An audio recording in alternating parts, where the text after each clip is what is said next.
This is Matt once again, and of course every time I start a video I'm always over here messing with the volume on this microphone.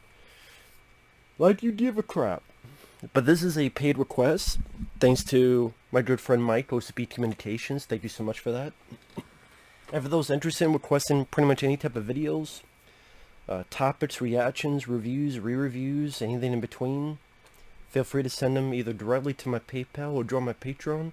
Both links are down below in the info box. Also, if you wonder why I keep looking down now at the camera, it's because I'm looking at myself and on the screen to make sure it's still playing, it's still recording. Well, I'm like 40 seconds in, I haven't gotten to the movie. But the movie for today is Blue Chips. Now, Blue Chips is a film I think I saw way back in the day. But I think as a kid, I didn't really understand the plot because usually with basketball films, it's kind of the story of the underdog team. People think they're going to lose, but then they win. Again, the cliche. It's a cliche I like, but it's a cliche sort of underdog story, or similar to that vein. They had a losing season, they did a new coach, or they did this and that, and this wasn't about that at all. This is about college basketball, the politics, I don't know if this way nowadays, but especially at the time, the idea of when a college kid plays basketball, you can't be giving them money. You can't be giving them incentives of cars, homes, money. And yeah, there's kind of a weird catch-22 because technically college basketball officials, higher ups, are making millions and millions of dollars because it's this big business. Yet the kids are not getting anything out of that. But on the flip side, it's a moral thing where, are you going to give these kids, if you give them that money and that incentive, they're not doing it really for the love of the game. Where is that going to lead to? It's going to lead to bad habits because you're in college, you're trying to learn yourself, who you are, what you can do, what you should and shouldn't do, who you're going to be for the rest of your life. And then with this big thing hanging, if you get this money, you get this.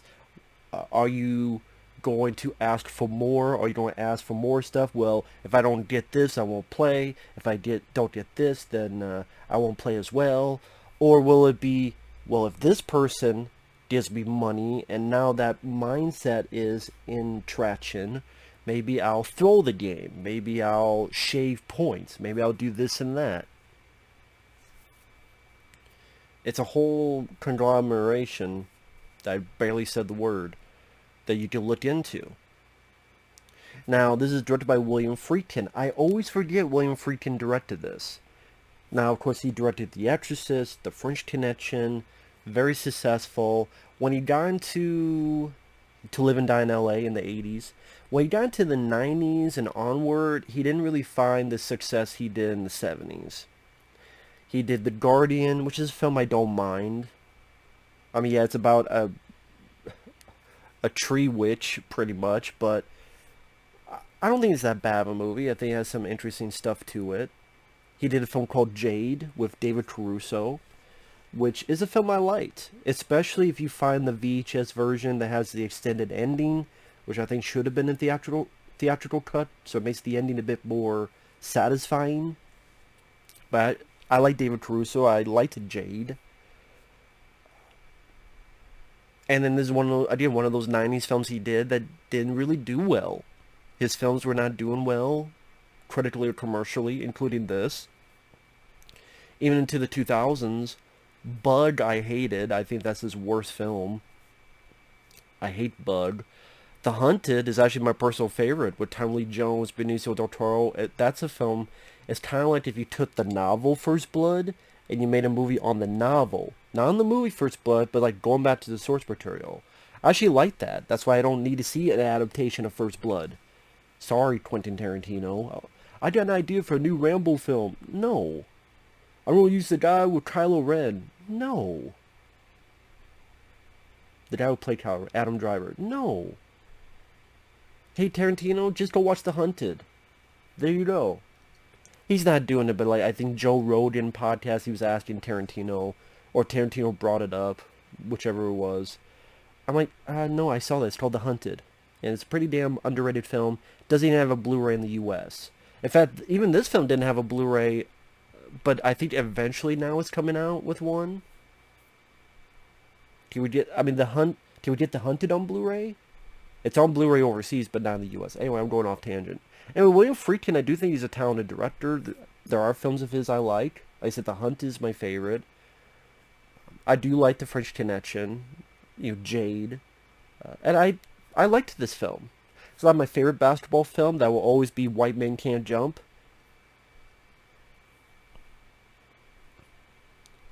Jimmy, can you hear me?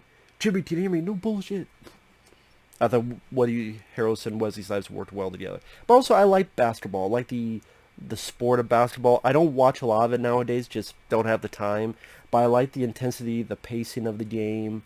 And there's quite a few basketball movies that I do like. Or if they're involved, I can appreciate the pacing, the intensity that goes into those games. Of all the sports, you could probably make an easy argument that that's probably the fastest paced game of all the sports. But Nick Nolte, good actor from 48 Hours. It's sad that nowadays his voice is completely shot. Whether I don't know why. I don't know if it's smoking. I don't know if it's something else. I don't know if it's age. But now it's all but he was a great actor, intense actor. He was in this film called Teachers that he did a good job in. I mentioned 48 Hours. Even the sequel, another 48 Hours. A lot of critics said, oh, he's just blustery. But I thought it worked well for this movie. I thought he was entertaining. I thought he did a good job. I thought he was a guy that you feel was committed and cared about his players. And I liked his intensity that he brought to the role. A little bit of Bobby Knight in him, kicking basketballs at the beginning of the film. He's coaching a team that just had a losing season. He's been successful in the past, but it's his first losing season, and now they're thinking maybe we should not have him anymore. What can we do? And he's pretty much seduced into doing what many other teams across the country do. Buying players, giving them incentives, which is against the rules. It is against the rules. And even Nolte says, I may not understand the rules, but I need to follow them. But then he doesn't. And I do like the energy that William Friedkin brings to the film at times. I mean, the beginning when they're losing and Nick Nolte, he's coming in and out of the locker room. It's like, you don't deserve a locker room. I'm so depressed, I don't even want to talk about it. Then he leaves, then he comes back, then he's throwing shit, then he leaves, and then he comes back. You can get through college half-assed. You can get through life half-assed. But I guarantee you cannot win half-assed. I thought, yeah, Nick Nolte is definitely, for me, the best part of the film. And even these teams losing, he's yelling at the ref, he's kicking basketballs, he gets ejected. Other people I recognize, Ed O'Neill. He's not in the film as much as I thought he'd be, but it's been a while since I've seen this, probably since I was a kid. But Ed O'Neill from Married with Children, he's in this as a reporter. He only appears like 3 times. I don't know, I guess I thought I would, with that type of character, looking into what's going on, he would just be a bit more prevalent in the film, but he's not.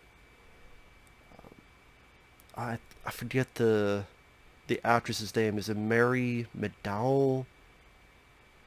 I've seen her in other films. She plays a woman who used to be married to Nick Nolte. They're divorced, but they're still friendly with each other.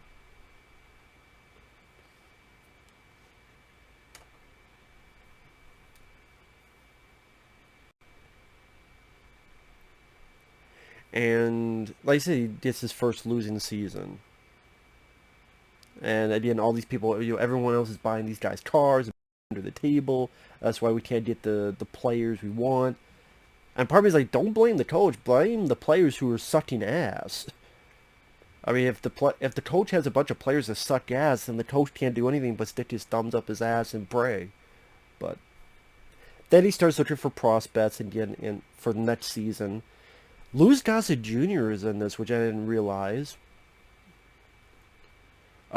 because he's looking for these three kids, these three teens, or if you want to call them teens, prospects.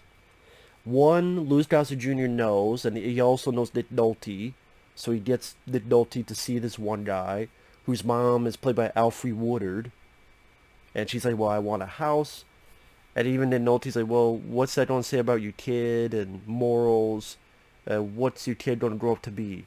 And she's like, a millionaire? So you know where her head is at. The second prospect's on a farm, and actually gets Larry Bird, Boston Celtics legend, Larry Bird, to help him find the guy. And the guy's dad's like, oh, I want a new tractor. And then this other guy helps him find a third guy in Louisiana, and it's Shaquille O'Neal. And Nolte's just in awe of Shaq, the Shaq attack. Actually, his face, he just got done watching Kazam. He's horrified, as anybody would be. That or Steel. Probably got done watching Steel. He's horrified. Shaquille O'Neal is not in the film as much as you would think, because he's like second build, because Shaq, Shaquille O'Neal. And he's not in it as much as you would think. Like, he does appear a couple times. But again, it just seemed like he would be more prevalent in the film. And he doesn't play as much basketball as you would think as well. Mainly they wait for the last game at the end of the movie.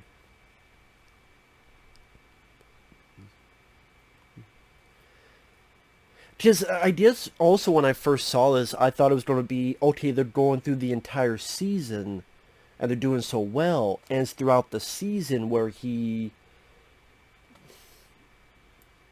winning, he's got the high of winning, but then all these other issues come up, and maybe all these more complex issues, or deal with these issues in a more complex way as the season's going down.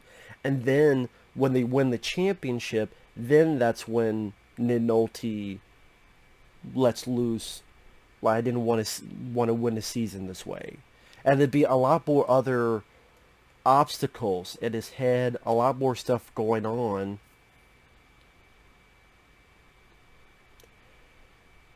And while I do like the film for the acting, especially the Nick Nolte speech at the end, I think it's fantastic. And the basketball scenes when they are there, they're decently shot. And nice supporting cast. J.T. Walsh is a guy who... He was the bad guy in Breakdown with Kurt Russell. He was in Outbreak. He was in Evil Things. Been in a lot of other movies. Sadly, he's passed away. He's the guy who Nick Nolte goes to help get the incentives needed. Like the one farm boy, well, I want this money, I want this and that, and he gets it. The one guy who doesn't ask for anything is Shaquille O'Neal. I guess even Shaq is like, I don't, even though it's a movie, I don't want to hurt my image. I'm guessing that's why.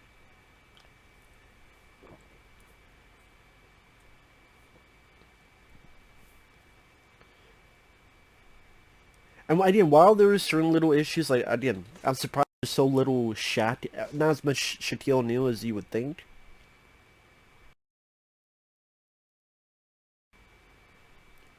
One reviewer said it best, and I'm going to quote him. It's the Washington Post. In a world where the schools that sign the top players stand to make millions, mostly in TV revenue, it seems unfair that the players should get nothing for their efforts. The film argues this point, but by portraying these kids as grasping moral infants who nonchalantly break the rules by asking for everything from tractors to houses to cold cash, Blue Chips oversimplifies a complex issue. I think that's one of my issues with the film. It does oversimplify something that seems a lot more complex, and that there should be a lot more of that argument of, wait a minute, they get paid millions of dollars. What do I get? An education that I'll go out into the world and maybe I'll get a job at a car wash? or a car dealership. Like, something like that should have been part of... That's what I mean. I thought it was going to be this ongoing season where they're winning, and then all this stuff is happening, and all these problems that happen. Like, one of the scenes I like the dramatic parts of it, is when JT Walsh mentions, hey, you know what? A few seasons ago, I bought one of your boys. And Nolte's like, what? Yeah, shaving points. Where you don't play as well as you should, because even if you win by this amount and not this amount, and it's for gamblers. Like, okay, you think the guy's going to win. Okay, well, how much are they going to win? Are they going to win by 10 points? Are they going to win by 20 points? Are they going to win by 2 points? Is it going to be a close call? Is it going to be a blowout? That's also part of the gambling scene. So you could shave points. And if you don't lose, you could play poorly, pass poorly, and you'd be like, okay, we're going to win.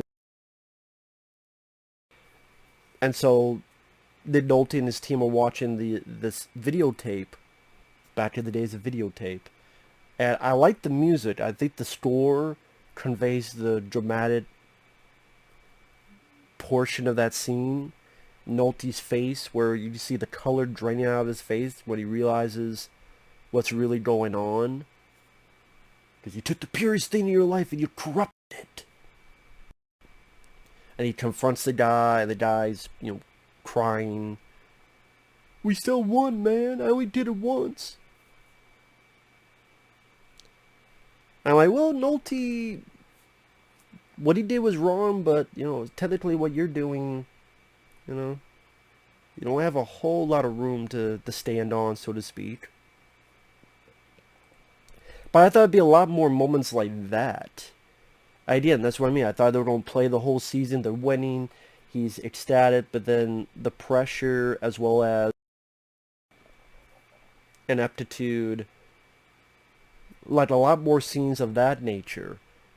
Maybe scenes where, that, and then the farm boy who keeps asking for this shit and asking for more, and Nolte gets pissed at him, rightfully so. Again, it's an issue that I don't know if maybe is a still ongoing issue. I'm not familiar with college basketball as much as I watch more pro, I will admit. But for those who are much more knowledgeable, you let me know if that's even more of an issue today, or whatnot. But yeah, like the Washington Post reviewer said, schools cite these top players. They made millions from TV revenue, but the players did nothing for it. And it's like, well, that's a lot of drama you could really put into it. I don't think this movie did as much as it could with that subject material.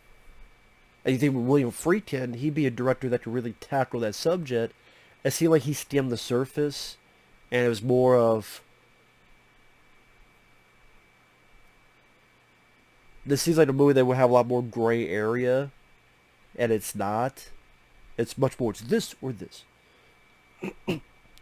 JT Walsh is evil, and Nick Nolte...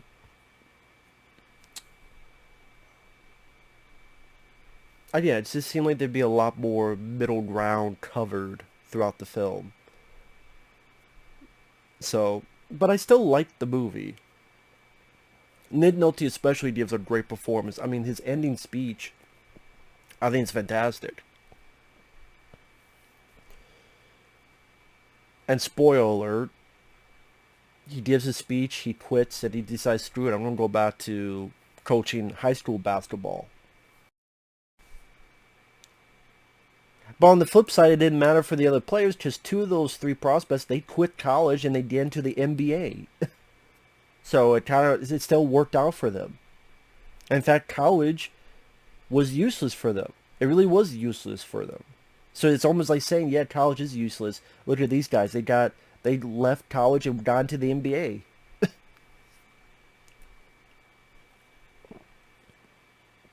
That doesn't really make a great case for college.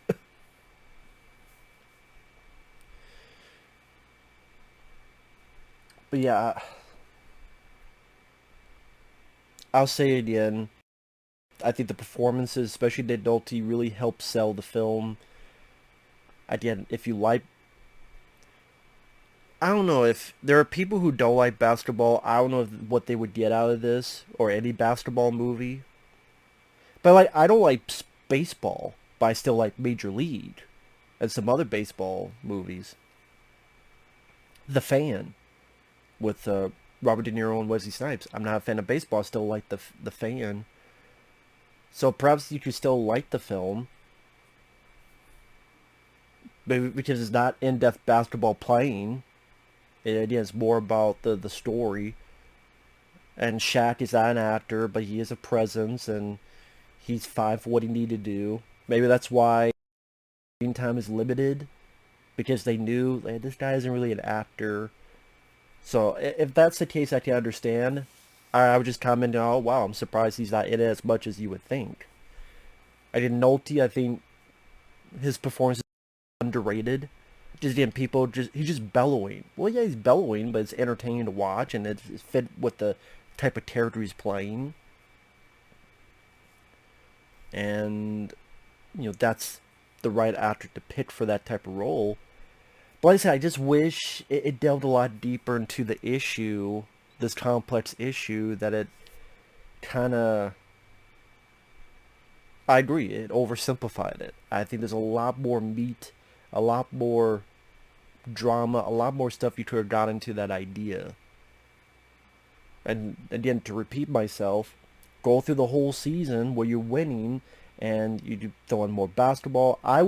For me, I like basketball, action. You could throw in more of that, showcase just how dominant Shaq is and all this other stuff.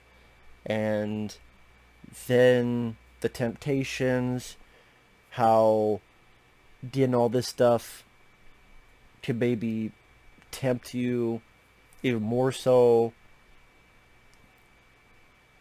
And maybe not with Shaq. If Shaq doesn't want to do that, then the other two guys, they get tempted. They fall into these crowds because they're given anything and being spoiled. And one being tempted to throw the game because you'll get a higher payday. Because you got this high payday, you get this higher pay. Like, I mean, this is, like I said, I think there's more that could have been done with that. But I don't end it with Nick Nolte's speech, which I probably can't play the clip because of copyright, so I'll do my best to redo it, and then I'll end the video. So before that, hey, thanks for watching. Take care. We'll see you guys later. And to do my best.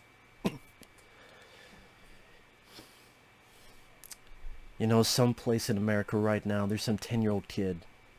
He's out there on the playground. He's playing. He's dribbling between his legs. He's going left. He's going right. He's already above the rim. He's stuffing it at home. And you know what's going to happen to that kid? 5 minutes from now, he's going to be surrounded by you. Agents, corporate sponsors, coaches. I mean, people like me just drooling over this kid because he holds out future employment in his hands. I mean, that's what we made this game. That's what we've done, The best coaching job I ever did, that wasn't tonight. It was last season. We were 14 out of 15. We had a losing season. But god damn it, those kids gave me their heart. They gave me everything they had. They played up to the maximum of their ability. They gave it everything. And was it good enough? Was it good enough for me? Was it good enough for you? Was it good enough for anybody? That's pathetic. I mean, it's really pathetic. I've become what I despise. I cheated my profession. Cheated myself. I cheated basketball. There's 2 words I don't think I would ever come out of my mouth. I think I'd ever be able to say it. I quit. Kudos to Nick Nolte for giving a very wonderful speech that helped cinch the film. At the very least, it's a pretty decent flick. I don't think it's a bad film. See you guys later.